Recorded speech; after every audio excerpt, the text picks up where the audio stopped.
I'm with Wendy Holden, who is an author and has just published her new book, The Teacher of Auschwitz. Now, Wendy, what is this book about? It's a novel inspired by a remarkable true story that I came across when I was writing a book about another Holocaust survivor, Zuzana Ruzicova, in Prague.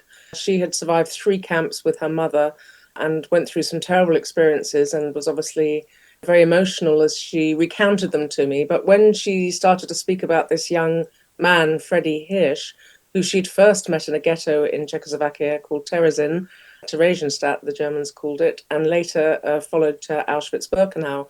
Her whole attitude and demeanor changed completely, and she just lit up as if a light had gone on inside her. And I realized, to my shock, really, that this young man had given her some of the happiest days of her entire life, and they'd happened to be in under Nazi occupation in a ghetto and in Auschwitz-Birkenau. And from then on, I simply had to find out more about him. Do you have to do a lot of research to write this book?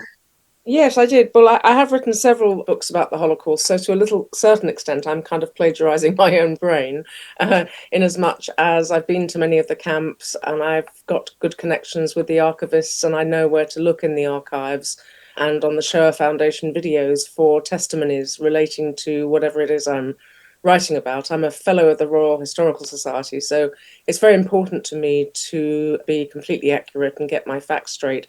And especially when I fictionalize part of his story, it was vital that I get everything just so. And even the fictional characters are based on little snippets of information I found in the archives. And at the end of the book, I list all the fictional characters alongside the real life characters so that there's no confusion and there's no sense of being, misled in any way. There are many Holocaust stories. Why Freddie Hirsch?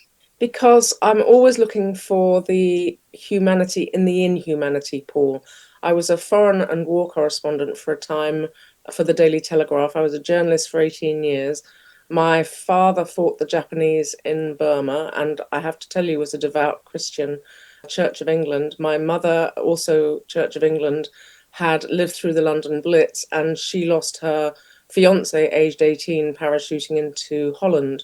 But they were unbelievably optimistic throughout their lives. They met each other, they fell in love, they were married for almost 60 years, and they instilled in me not only a sense of optimism and a sense of hope for the future, whatever the future might be.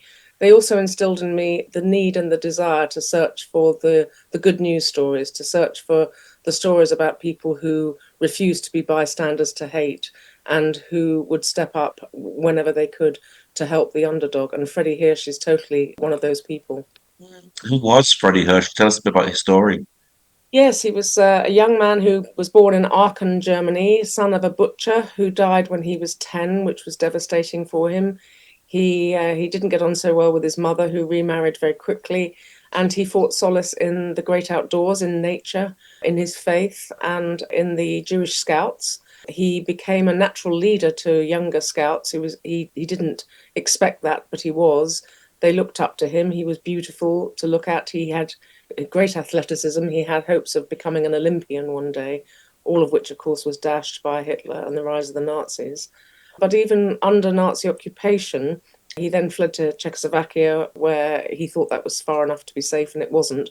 And the Nazis came there too. But even under Nazi occupation, in all the places that he was, he continued his passion for mentoring younger children, looking after them, taking care of them, instilling in them a sense of decency, pride, and justice, really. He refused to allow anybody to lie. He refused to allow anybody to steal or to cheat. He told them how to behave themselves, both morally and physically. He was very militaristic in his bearing. And most importantly, as a young man, and I'm talking about somebody who was in his early 20s, he defied the Nazis on an almost daily basis to demand better privileges and access for the children, first in the ghetto and then ultimately in Auschwitz-Birkenau. And that was the most remarkable thing, because in those places, the best thing to do was to keep your head down and avoid eye contact and not draw attention to yourself in any way, because you could be shot or something terrible could happen to you on any given day. But Freddie deliberately played on his Aryan good looks, even though he was Jewish. He preyed on the Nazis' admiration for appearance and smartness. He clicked his heels together, he saluted them, he looked them directly in the eye, he spoke obviously German, he was German, but he spoke very good German. And he realized that they, in a strange sort of way, respected him. One even told him that if he hadn't been Jewish, he'd have made a marvelous member of the Waffen SS. And using these credentials, these natural credentials that he had, he was able to protect and save thousands and thousands of children in his care over a period of from occupation until the end. Extraordinary. Wow. Do you know actually what happened to Freddie? Did he survive, or are we giving away the end of the book? I don't give away the ending because there are two different alternate versions of what happened in the end. And I really want people to read about him, learn about him, travel with him from Aachen, Germany, from his boyhood in Aachen, Germany, to Auschwitz-Birkenau and make their own decisions, make their own minds up, because he really deserves to be understood and respected for what he did. He happened to be gay. He was in denial of his sexuality as in childhood. It was only later on that he accepted it, but it was never a major part of his life. It was something that was very much in the background, his main focus, and I think it was actually the only way he was able to cope with the horrors that he witnessed every single day, particularly in Auschwitz. His main focus was always the children. And he was so forward thinking, Paul. He taught them meditation, the children. He taught them self hypnosis. He made them lie down and close their eyes and imagine that their bellies were full and that they weren't afraid and that they were soon going to be going back to their homes and their families. He taught them games that he had in mind specifically for if the camp was liberated and they were able to escape into the surrounding woods at Auschwitz, he would be able to keep them quiet and calm, having invented games that would facilitate that. He was the most remarkable, forward-thinking, innovative young man who really became a beacon of hope. And the woman that I first ever was working with, Zuzana Ruzhishkova, on her book 100 Miracles, she spoke about him almost as if he was a god. He became such a father figure to them all, such a beacon of light, like a candle in the darkness to them. And all the Shoah Foundation testimonies I watched of any of the surviving children who had come under his care, they all had exactly the same beaming look of happiness on their faces when they talked about him. And there can't be a truer testament than that. Wow, wow. Why did you want to write a story based around the Holocaust? I started in 2015, actually 2013, and the book came out in 2015, a book called Born Survivors. And that just came to me by chance. I was reading an obituary online about a woman in Canada who had died in her 80s. And when she was in Auschwitz, heavily pregnant, she gave birth to her baby and it was taken away and killed. And she'd borne witness throughout her life, giving testimonies to schools and so on. And it occurred to me I'd never read anything about babies who'd survived the Holocaust. So I started to dig deeper and came across the name of Eva Clark, who had been born at the gates of the Mauthausen concentration camp in Austria in the waning days of the war in April 1945. And I would have travelled to Australia at that point if she'd lived there, just to talk to her and see if I could write her story. But she happened to live in Cambridge, England, an hour and a half from me, and that was another great piece of luck for me because we got on so well. We spent a day together. And when I'd finished asking her about her mother, who sadly had only died 6 months previously, aged 96, I asked her if she would do me the very great honour of letting me write her mother's story. And she reached out and touched my arm and told me she'd been waiting for me for 70 years. And it was through Eva that I discovered that there were two other babies who they had all discovered each other only 5 years before. And their mothers had been on exactly the same journeys from ghettos across Europe into Auschwitz-Birkenau, onto slave labour, and ultimately to Mauthausen, where they were intended to be gassed, but they arrived the day after the gas ran out. So from then on, I was hooked, and I'd always been interested in war anyway. I think because of my parents' family background and the fact that they had lived through war, I had a very great respect for war. But again, I was always looking for those wonderful stories, the stories about the kindness of strangers. My father always said that he was a Christian with a small c, and by that he meant that you just had to wake up every day with the intention to be kind and to be good in some way and to make somebody's life a little better. And I definitely feel that I inherited that. Tell us about some of the other Holocaust books that you've written. Well, it was Born Survivors first, and then that led to Susanna's book, 100 Miracles, which was incredible. I worked with her in Prague in 2017, and I finally finished my research with her after a number of trips there on a Friday afternoon, and she died on the following Tuesday, even though there was no indication that that might happen. And her family told me she'd stayed alive just long enough to tell me her story. So what an honor, what a privilege to be able to do that. And one of the last things she ever asked me was to one day write Freddie's story, which is why I finally got around to it. And the book is dedicated to her. I also wrote a book some time ago called Behind Enemy Lines, and that was the story of Marta Cohen. Marta Cohen was a Jewish spy who went behind enemy lines after her fiancé Jacques was tortured to death for being in the resistance. He was a Gentile, and her sister was sent to Auschwitz, never to return. And even though she was tiny, I mean, she was probably only 5 foot tall. I mean, she shrank to nothing really later on in life, but she was tiny and blonde and didn't look at all Jewish. So she volunteered her services to go behind enemy lines. She spoke fluent German. She had grown up on the borders between France and Germany and spoke both languages fluently. And she pretended to be the girlfriend of a German soldier who would ask directions to where this soldier might be camped. And she single handedly helped end the war in that part of Europe at the time. And then I wrote a book called I Give You My Heart, which tells the true story of an amazing Catholic couple who hid a Jewish child. They were in an unusual position. They grew up together in Poland in the same town. The Jewish family was headed by a merchant, a very successful merchant, and the Catholic couple were very prominent socially in the town. And they loved to play bridge and card games, and they didn't care the race or creed of anybody they played with. So they would invite the Jewish couple to play, which was unheard of in those circles. And then war came and they were separated. The Jewish family went into the Warsaw Ghetto, and the Catholic couple joined the resistance and were outside the walls. And they managed to get their teenage daughter out and into their home, and they kept her there safe until the end of the war, posing as a cousin who needed to be housed there. And they also eventually managed to get the father out, but there were tragic consequences for that. And the Catholic couple really did pay the ultimate price for their courage and their Christianity and their bravery. I was working on that book with the daughters of both the girl who was hidden and the daughter of the woman who had hid her. And again, that was the most remarkable story, and another story of kindness and compassion. Do you think we've actually learned anything from the Holocaust? We see a rise in anti-Semitism today. It's the parallels are so difficult for me because I spend so much time writing about the rise of the Nazis and the rise of anti-Semitism and propaganda, which of course these days propaganda is all online and not so easy to even control or know what's being put out there and whether it's true or fake.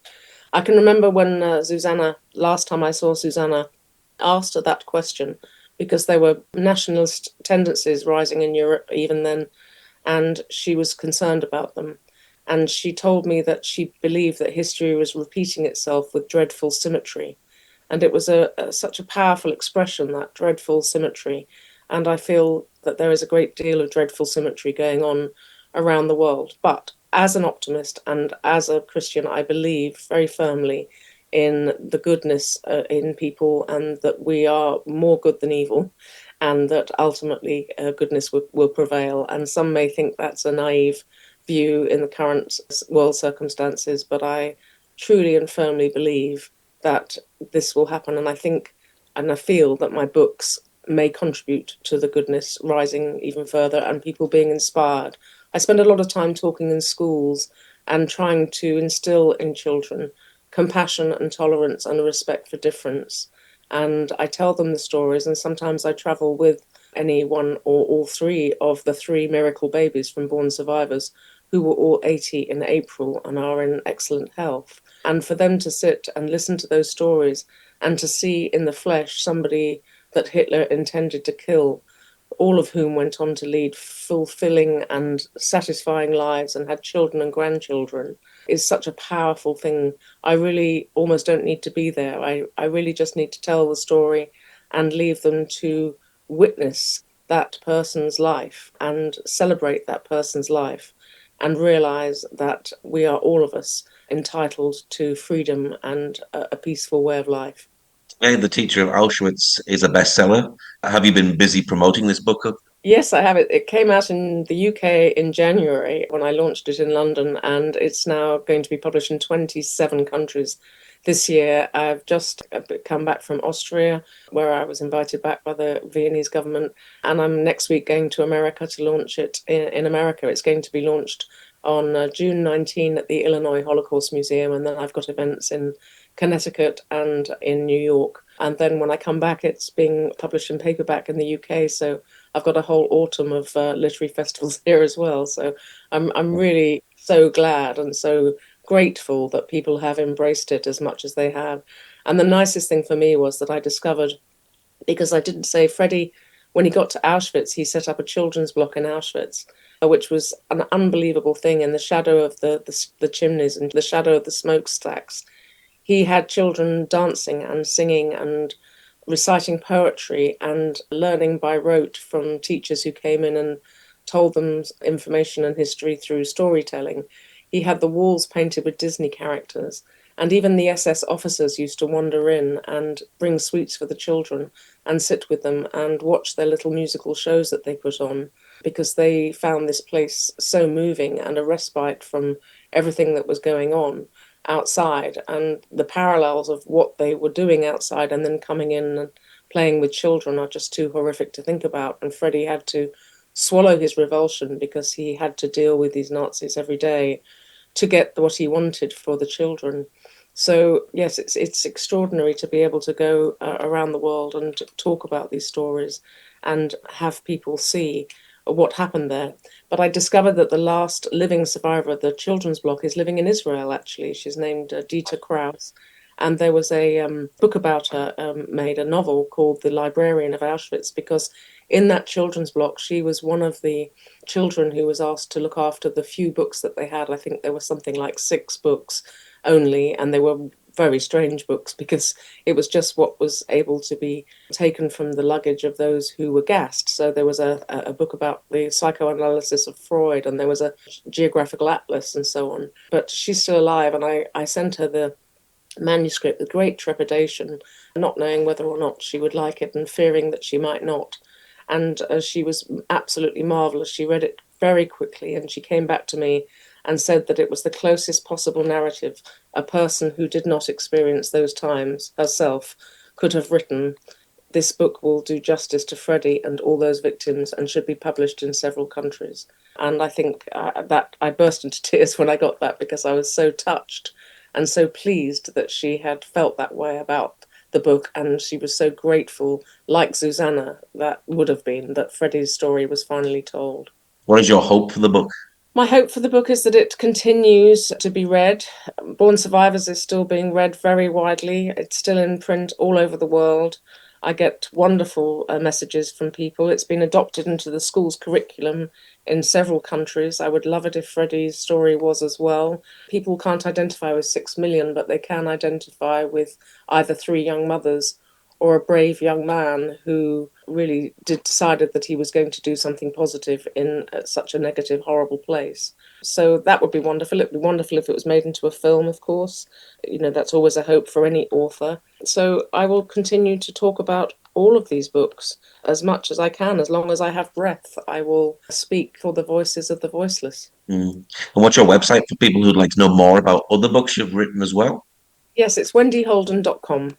And it's going to be updated soon, and I'm going to have a section that's going to tell people where my events are and what's going on. But there's a contacts page on there, and if anybody wants to contact me, they can do so on there, and I'll give them some more information about upcoming events. Wendy, thank you very much for sharing today. Thank you very much for having me, Paul. It's been a pleasure.